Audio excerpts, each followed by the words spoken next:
Your dad and I met in a bar. And I know you've heard that story before, and it sounds, I don't know, what's the right word? Cheesy.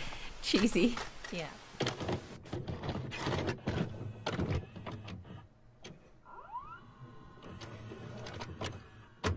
My friend and I were walking around, and we saw these two guys walking towards us, and she knew them.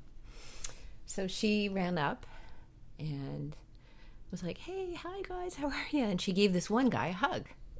The other guy was standing there, and I looked at him and I said, "You look like you need a hug." Apparently I did. Your dad offered to buy me a drink. And what happened then? I realized I had no cash.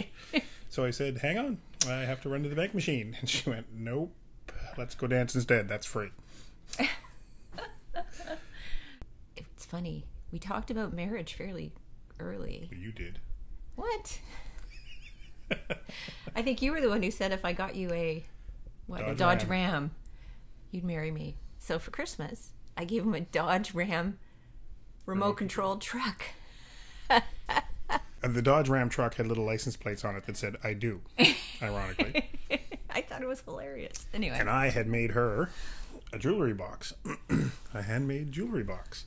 And everybody in the family assumed that the jewelry box might have a ring in it. She lifts the lid and goes, "Oh, it's so beautiful." And you could just hear the crowd go, "Oh." There was no ring in it. There was no ring. Because we were leaving the next day to head to Ottawa. And I, chivalrous as I am, needed to speak to her dad before I asked her to marry me. So, yeah, so we went up to your parents' house and... You finally cornered him in the furnace room. Well, I did. We went downstairs to get something, and I thought, "Oh, this is perfect. Nobody's around." And I went downstairs and cornered him, and I was doing the whole, "Well, sir, there was, I wanted to ask you if," and he's looking at me like I got three heads. Like, "What is wrong with you?" And I was like, "Well, if I had your permission to marry your daughter."